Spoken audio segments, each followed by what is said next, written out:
I think my juices flow all the time. Absolutely, absolutely. You know as much as I know. Right now, we've been able to stuff the stuff. The curse is broken. NC State fans, finally. Finally. Hey, happy Thanksgiving. I mean, that's a triple play. The Wolfpack ain't for soft. It ain't for soft people.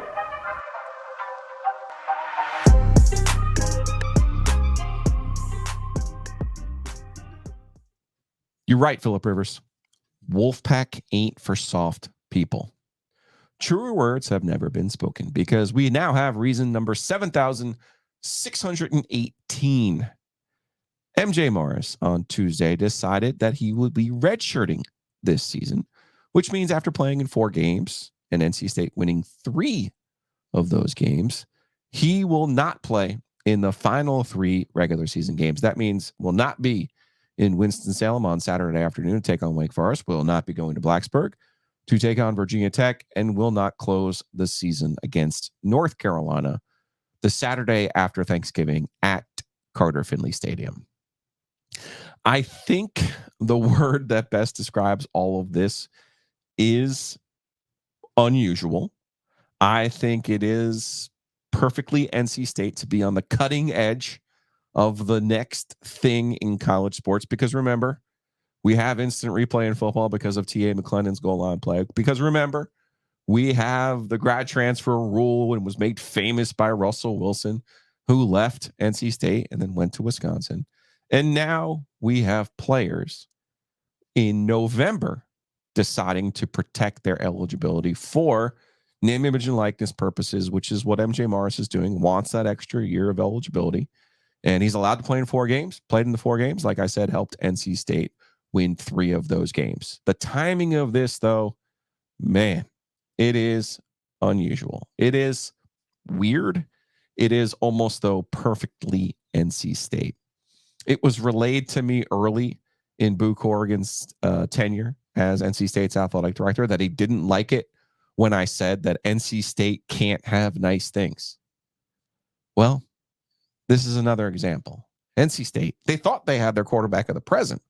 They thought they had their quarterback of the future. They thought they had their starter for the next 2 years after this. Truth of the matter is, I don't know what to think of the current reasoning given to us by MJ Morris and his family that he wants to keep the extra year, but also wants to stay at NC State. We'll have a conversation with James Henderson from Inside Pack Sports. We'll talk a little bit about maybe what's going on behind the scenes with this, not only the decision, but the public declaration of that MJ Morris is not leaving NC State. But let's get into some stats because I love the stats. And we had 4 starts from MJ Morris, 7 touchdowns, 5 interceptions, only completed 55% of his passes. Let's compare that to Brennan Armstrong in 5 games, 5 touchdowns, 6 interceptions. So fewer touchdowns, more interceptions, and completed 57% of his passes. Not a huge difference there. NC State 3-2 in those games. I will say the quality of teams that NC State beat with MJ Morris at quarterback, definitely in his favor. I will also say after the loss to Louisville, the bad interceptions in that game by Brennan Armstrong, I think by putting MJ Morris into the lineup and making the switch then saved the season. So I do think the locker room wanted MJ Morris as the quarterback. I think they rallied around that decision, even if he didn't play great, although his best game was the first game against Marshall. I think you can give him credit for all of those things, but I don't know if that's going to save him with his teammates now that they're entering the most important part of their schedule. Let's be perfectly honest. These games against Wake Forest, the game against North Carolina, those are the 2 biggest games rivalry-wise on NC State's schedule. The ACC killed the game with Duke, and Clemson, up until in the last 3 years, NC State's got 2 wins in 3 years. It's a game NC State just couldn't win. So it's a credit to him that he helps the team beat Clemson. It's a credit to him that he helps the team to beat Miami. When I say help, not turning the ball over, not making mistakes, that is a big part of what has helped NC State turn this thing around. Because quite frankly, I had planned on talking this week about how NC State went from 4-3 and seemingly staring at a season where they would win 4 or 5 games, and we would be having long conversations about Dave Doeren, what he is and what he isn't after year 11. Quite frankly, we've had a few of those already on this podcast. But instead, NC State, after the week off, Dave Doeren, and I've been crediting his messaging, which, now he's going to not get a lot of credit for that because of what's going to happen this week. But I thought after the loss to Duke, the season was in a DEFCON 1 situation. And you still want to give credit to Dave Doeren for what they did in that open date to go in, fix the offensive line the best that they could, to fine-tune the play calling, stop with the, let's get it to Keon Lassane on a downfield, go route to a 5'8" receiver on the outside. Let's, really start focusing on Kevin Concepcion and making sure that he is our best player, he is our fastball, and that he is taken care of. These are all things that have mattered and helped NC State. Cutting down on the penalties on the offensive side, for sure. Cutting down on those turnovers, for sure. And then the defense. I want to talk a little bit about the defense here just for 1 second, because I think this is probably the key going forward. The key for me on the defense is simple. Turnovers. 2 interceptions against Clemson, including the pick 6, which ends up being the difference in that game. And then 3 interceptions against Miami. I thought Aiden White's interception in the end zone ends up being the difference in that game. Yes, final score a little bit more out of reach than just the one score that it was indicated, but it's 7-6, State's clinging to this thing, and Aiden White comes up with an interception in the end zone. I thought the way that they've played in these last 2 games is sustainable. Now the question is that sustainable without MJ Morris? I think we'll find out. And I also think the coaching staff knew that Morris was this was something that could potentially happen, and not just conversations with his family. Because if you think about it, Brendan Armstrong had 1 carry against Marshall. He had 1 series. Against Clemson, he ends up with 3 carries rushing the football. Against Miami, he had 8 carries for 51 yards. So whether they knew MJ was definitely going to shut it down or not, they got Brendan Armstrong more involved in this Miami game than at any point that he had during the 4 games that he didn't start. So I think you add this all up, again, unusual situation. Again, a cutting edge for NC State that, as I say, tongue in cheek. But this is going to be a challenge for Dave Doeren and his program, because culture is what they pride themselves on. Finding players, developing players, retaining players. And losing a guy who you have made your starter with and you've had success with in this stretch, and seemingly we're thinking was someone you could build around over the next 2 years, that's going to be tough to kind of take and move it forward, because again, the messaging is always what hurts NC State in these situations. But they get Wake Forest on Saturday, where they're actually a favorite. I did not pick NC State to beat Clemson. I did not pick NC State to beat Miami.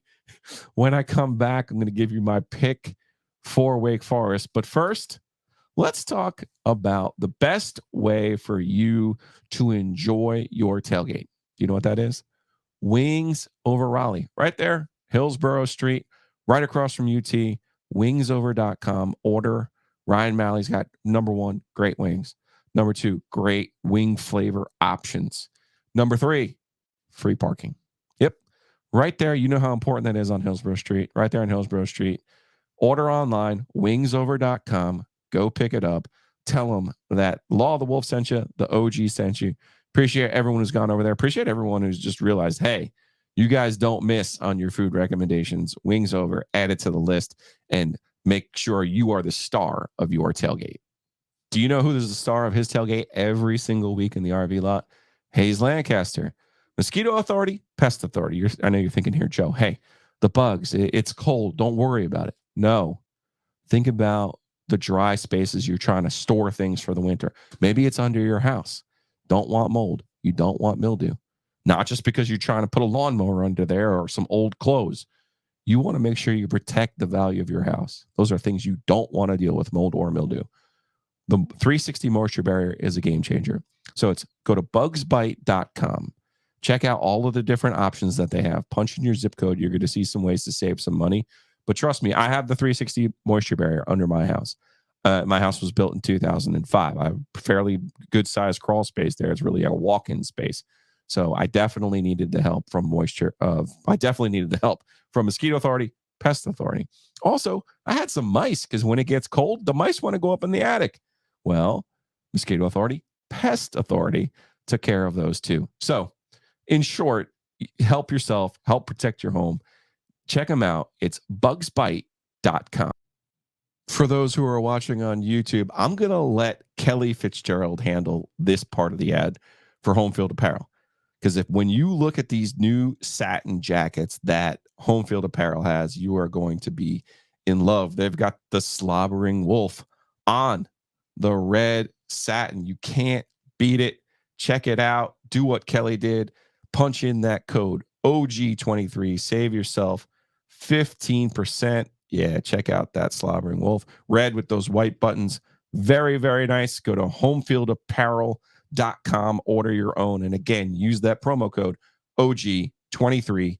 Save yourself some money and get yourself a sweet, swagged out jacket just in time for the basketball season.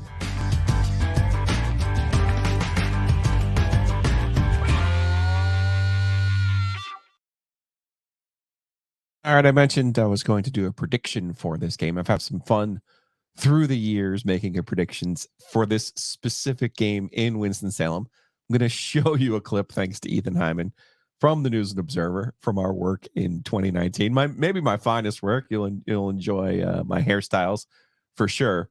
Before I do that, though, the basketball season opened up, and I had every intention to have Scott Wood on this week to get us into our regular weekly pattern of Law of the Wolf with the Wolfpack great Scott Wood. He even did the game on Monday. He was on the call for NC State's win over the Citadel.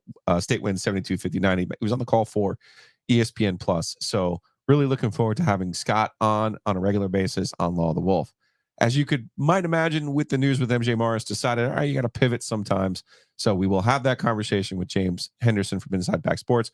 We'll talk more about the MJ Morris situation, but I do want to get on the record. One of my great moments in prediction history, which was from before 2019. All right, let's take a look. And I'm just going to duck my head in shame right now. This says, open before 2019 State Wake game. Dear 2019 Joe, do not, under any circumstance, pick NC State to beat Wake Forest. Yours truly, 2018 Joe. What though? I've never picked NC State to beat Wake Forest. That Ryan Finley will have a bounce back effort. I think the Wolfpack wins a wild one, 38-35. Paying back last year's bitter loss in Winston-Salem, I think you'll see a motivated Wolfpack. I think you'll see a high-flying Wolfpack under the lights. I've got 45-31. Oh, those games. The Deeks are always the spoiler, even if you change the roles. It's not going to happen for the Wolfpack on Saturday. This has got the Deeks in a walk. 38-17. Check out all our coverage, newsobserver.com. You see, though, that's a great reminder. Sometimes you got to go back and learn from your mistakes. Don't pick NC State in Winston-Salem. We all know that NC State has won once at Winston-Salem since 2001. That was in 2015. So Dave Doeren does have a win there. But Phillip Rivers lost there in 2003. Russell Wilson lost there in 2009. Mike Glennon lost there in 2011. To the 2017 team was the one that was Dave Doeren's best team. They had a chance to win 10 games. They lose on a goal line play where Emeka Emezi fumbles. Did he or didn't? We don't know. That had the added bonus of Tabari Hines playing the game of his life and then transferring to NC State in 2019. And speaking of 2019, they lost there as well. And then the game in 2021 cost NC State the division title. As some of you correctly pointed out, the Miami game was not what cost State. It was the Wake game was a winner take all. So my prediction for this game, these teams started playing in 1895. The first game the score was 4-4. I would have been interested to see how that came about. 1933, they had a 0-0 tie I don't know. I have a theme here. I think this one's going to be low scoring. In 1923, it was a 14-0 game. So maybe these 23s, 33s, 23 was down in Winston. Well, it was against Wake Forest. It wasn't down in Winston-Salem. So it was at Wake Forest, which at the time was close here to Raleigh in the Triangle. So let's go. I said I picked against State against Clemson. I picked against State against Miami. So let me pick against State again. Let me take Wake to win a low-scoring, ugly game, 13-10. 13-10. All right, mark it down, keep it. Maybe we'll open the envelope next year. But that's my prediction for this week. And again, looking forward to getting to basketball season. Was over at the opener on Monday night. Guess what? DJ Burns is still a lot of fun. Guess what? DJ Burns can still score the basketball too. Leads them with 16 points. I thought Michael O'Connell, their transfer from Stanford, big difference in that game. 7 assists, no turnovers. He had 5 turnovers in the exhibition game against Mount Olive. So good to see Michael O'Connell, 25 minutes in that game. I don't think he's going to score 14 points a lot, but I know that Kevin Keys will take that 7-0 assist to turnover ratio. Now, let's sell a few ads here right now because, you know, I like to keep the lights on in this business. And you know who can help you put the lights on in your new home? Hometown Realty. That's right. myhtr.com. Okay. Don't take one of these silly guaranteed offers. Don't sell yourself short. Go with the experts. Go with the family of brokers at Hometown Realty. They have 6 locations from here to the coast. They have more than 250 agents. Do you think you have more than 250 agents by just being okay? No, you get that way by being great. Hometown Realty is just that. So check them out. It's myhtr.com. And as we all know, once we do myhtr, of course, we're going to my friends at Whitaker and Hamer. Josh Whitaker, Joe Hamer. Josh Whitaker, a huge State fan. Yeah, State fan. That's a lawyer. My goodness. Giglio, that's amazing. Yeah, you should support Josh. You should support Joe, even though he is a Duke fan. But we'll let him slide on that.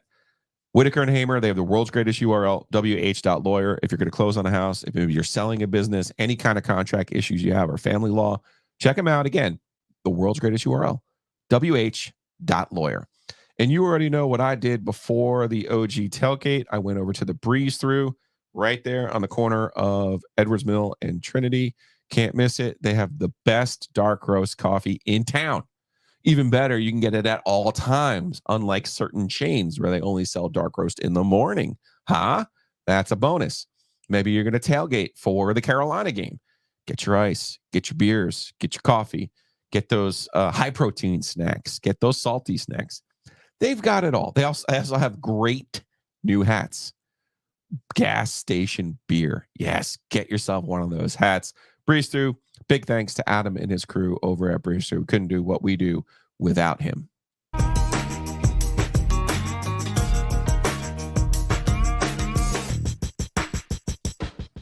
Joining me now on the Heister Automotive Group hotline, James Henderson, Inside Back Sports. Sven, as I like to call you, the Sven Gali. We've been doing this a long time. We've been covering NC State for a long time and covering college sports for a long time. I feel like this MJ Morris story is new even for us. And I'm curious just your general reaction to what had happened when they make the decision, that the MJ and his family make the decision to redshirt and not play in the final 3 regular season games. Yeah, I mean, I was shocked by it. You know, we've not seen this happen before. And I know the example I was given was De'Aaron King a few years back at Houston, who eventually ended up at Miami. But I think it's a little different in that De'Aaron was proven. We kind of knew he was probably looking to go P5, would have those options, et cetera. Whereas with MJ, he's not proven. He hasn't been playing well. And I don't know what his options would be. So you would think you've got a guy who should steal, and those around him should feel like he's competing for his job at NC State, much less anywhere else. So to make that decision, it shocked me a little bit. So you actually were one of the first to have this idea that there have been conversations ongoing between MJ's family and MJ and the coaching staff that, hey, this is still a possibility that MJ could choose to redshirt or not play these last 3 games to preserve that extra year of eligibility. So how far back does this go in with some of the stuff that you've put up on IPS? Yeah, I first started hearing about it Sunday after the Clemson win, and you even then you hear that you're kind of caught off guard a little bit. And as that week, as we went through that week, I kind of referenced it a little bit on our message boards where I just said, hey, just a reminder, he's got one game left that he can play before he redshirts. Folks kind of treated it the way we're treating this now. Like, why would that even be a discussion point, right?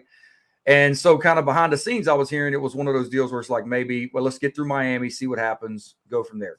State wins the Miami game. You wake up on Sunday, you're still technically in the mix for Charlotte. And so my thought process then is, well, if you're, in the race for 10 wins at Charlotte, you're starting, right? Yeah. Like there's still stuff to play for. It wouldn't make much sense to me. So then Monday you hear, well, this is going to happen. And now it becomes, wow, and that's where the shocked element is, because even if you hear the rumblings, you think, and this too, I'm sure you would think this, like with the NIL element that can come around, you would think something might be resolved to where even if there was rumblings of it, it gets kind of set aside or calmed, etc. And I think there were some 11th hour conversations there. D'Eriq King, though, was the first 4 games of the season. Exactly. That's another difference. So this happening so late, that's the one that's kind of throwing me off, because also D'Eriq King was clearly leaving Houston. And that's where I'm confused. And I was confused when this was originally explained to me, that the family believes that he can redshirt and stay at NC State. Now, I mean, you and I, we understand how the NC State fan base works, and we could have predicted the reaction yesterday by a handful of people that it was going to be extreme, and I think it was. I tried my best to not get in there because it just felt like people were going to have a visceral reaction to it. But that's the part where I'm still trying to wrestle with. Like, they can't possibly think that one of their real options is staying at NC State if he doesn't play against Wake Forest and North Carolina. Like that can't be in their thought process, yet it seems like that is what they're trying to articulate. It wouldn't add up to me. And how important, we can argue or debate a lot of things about NC State's football program, but culture is one of the things they often stress over there. And rightfully so. That's something they hang their hat on. Hallmark, yeah. And so to make this decision in that locker room, maybe it gets handled differently in other locker rooms, but to make this decision in that locker room, I would be shocked if he has the option to be the starter next year. Now, if you're NC State, maybe you say you could come back, but we're going to go and get a starter in the transfer portal. Like, I just do not see that being an option, because the other thing is, I always view these remaining games for Morris. And the crazy thing is, you mentioned D'Eriq King starting the first 4 games and making that decision. Morris theoretically could play 8 games now that State's bowl eligible this year. I mean, 8 games is a lot. It's not like they're asking. It'd be one thing, right, if this was this game against Wake was the final game of the season, for instance, and you don't want to play 5, you only want to play 4. Yeah. Right. 8 games is a lot. So I also thought he was competing and trying to prove that he should be the guy next year. Like, maybe they think he should be automatically. I don't think that question's been answered. I don't know where you're at on that. Like, I haven't seen enough from MJ Morris where I would say he's NC State starter next year, because I'm not a QB wins guy. Like, I think NC State right now is winning in spite of him. Yeah. They're winning in spite of him, or carrying him. And that's fine. It happens sometimes for young quarterbacks. But I just don't think I've seen enough to commit to him that way. And if you're NC State, what's to say something doesn't come along this time next year and something like this happens, right? Like, I will say in his defense, I know I'm not a big QB wins person either. I do think putting him in the lineup was the spark, helped 100%. The locker room at the time after the Louisville loss. I will say that. Oh, I agree. My question is, does that travel on the road this time? Because one of the things we talked about yesterday, he's only made 1 road start in his career. Yeah. And it was a Duke game where State scored 3 points. And now you've got to go to Wake Forest. You've got to go to Virginia Tech. You come home with North Carolina. Personally, for me, I didn't see this thing ending well for NC State with the way it was trending with MJ Morris. That's just me. I think NC State's figured some things out offensively in terms of how to use Kevin Concepcion, how to kind of maybe build a run game off of that, to where I think Armstrong actually would have a better chance to lead them to a win on the road than Morris would personally. And so I think it's going to be short term a good decision for NC State. But yeah, to answer your question about what they're saying, it's almost kind of like, to me, one of those, I think someone's playing a game of chicken here. Yes. Because it's like, I think Morris's family's hoping NC State says you can't come back, because then that takes pressure off them. Yeah. Right. And then NC State's vice versa. They're like, well, if you're telling us you're redshirting and you're not transferring, let's see if you will do that. So it's kind of like who cracks first, right? I think that's, for me, where I think it is. I think the coaching staff was well aware of this too. And if you're like, well, no, that's just a rumor or whatever. No, sir. Marshall, we saw the infamous goal line package for Brennan Armstrong where he's booed or isn't booed or the coach is booed. I don't know. There were boos. Clemson, he had 3 carries, 5 yards. All of a sudden last week, he had 8 carries for 50 yards. So they knew that this was in play, getting Brennan some more reps. And even if they were in the backfield with MJ Morris, you cover this stuff closer than I do. Did they have another quarterback on the roster if something happens to Brennan? I think the backup is walk-on Ethan Rhodes right now. Okay. And I think if you're NC State, you're hoping like hell you get through these next 3 games with Armstrong healthy, which I think is the ironic thing about what you were just saying, because to me it almost makes me think maybe they would have did something differently if they knew, because one of the topics we discussed yesterday was the way they've used Armstrong. It hadn't been kind of the safest from a health standpoint, right? Like, I mean, you've been kind of running them out there, and I just think they felt like, having his run game, I mean, as of right now, he's still leading them in rushing. So having him as a runner helped them win those games. But you're right. I mean, I think they clearly, like, if we're hearing this stuff a week ago, they're hearing it probably a week or so. They're hearing something probably even way before that, right? So they definitely knew this was a legitimate possibility. I think maybe the angle would have been different if you didn't beat Clemson, didn't beat Miami, where maybe you've got less to play for. Maybe it's kind of handled a little differently by everybody, because I think even NC State, maybe if you're not with anything left to play, you may be open to just saying, okay, let's shut him down. We'll go Armstrong, finish out the year. He can redshirt. But that's not the case. You're still competing for 10 wins and a conference title appearance. The way the defense has played has improved. I feel like they've cleaned up a lot of the busted long runs that we've seen. That's gone a long way. I feel like Sean Brown, there have been some other players up front who have really kind of stepped up their game, and the defense looks kind of what we thought it could be going into the year. Do you think this team is the same over these next 3 games with or without MJ Morris? You're asking the wrong guy, man. because I know this comes off like they've won these last 2 games a very specific way. So that's kind of No. I'm with you. I think the number one key for NC State with Armstrong or Morris is you have to have positive game flow. And what I mean by that is their defense is so good. If they get up 10-3 or 13-7 on a team, they legitimately can win the game without scoring again offensively. Choke the lump out of the thing. Yeah. Yes. And so to me, like, that's what you saw these 2 weeks is you saw NC State get up on Clemson, get up on Miami, turn the game over to their defense. Now, the Duke game, Duke jumps out to a 10-3 lead. MJ Morris has to throw it 40 times. You end up losing 24-3. So I think the defense is certainly good enough to win these next 3 games for them. It's just a matter of whether it was Armstrong or Morris allowing positive game flow, finding a way to get a touchdown or 2 early, and then just kind of holding the opposition off. I think that's their game plan. If they fall behind at Wake this weekend, 13-3, I don't see them winning that game, whether it's MJ or Armstrong.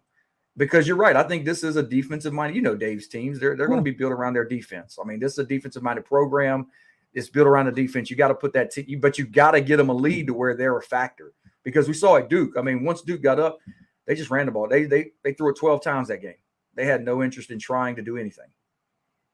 Do you think any of this changes how NC State goes about how they use the portal? It changes how they go about maybe the players that they have in their program that they want to keep and protect. Let's say if Kevin Concepcion had said, "Hey, I'm not playing anymore because I'm going to go cash out and I want to go get a payday somewhere else." Does that, if we change who the player is, does that change how we're kind of reacting to this? Again, since this is all very new. I don't know. I don't think so. I mean, you saw something kind of similar prior to Virginia when Jordan Houston went into portal. Had a year left. He kind of was on the 4-game track we were talking about with De'Aaron King earlier. I'm actually interested to see if what happened with Armstrong changes the way they use the portal. In terms of a 1-year grad transfer guy, it just really didn't work out. Do you try and go and get someone with multiple years? There's the odd thing about it is, man, when I look across the league, the teams who've taken guys with multiple years have seemed to have some solid success, whether it was Castellanos at Boston College or Haynes King at Georgia Tech. I mean, those guys have been revelations. And knowing now with this 2-time waiver, you basically aren't getting it approved. You kind of have your guy for 2 or 3 years. You talk about a team who hit the jackpot, Boston College. They got a true sophomore now who's locked in there until he graduates. So can't graduate, can't get it. Can't go anywhere. Yeah, so if you're NC State, do you come out of this year saying, you know what, maybe grad transfer is not the right option? Maybe it's multi-year guy. And so I think that's the thing with the – I just believe the Morris situation is very unique. For some reason, maybe something else is going on that we don't know about publicly. Maybe I don't really know. I'm sure we don't have everything. And I'm sure the dialogue between MJ's family and the coaching staff goes back to when Brennan was brought in and when Anai was hired. I don't doubt all of these things. I do question how, and I did at the time, question how NC State's kind of handled it and messaged it.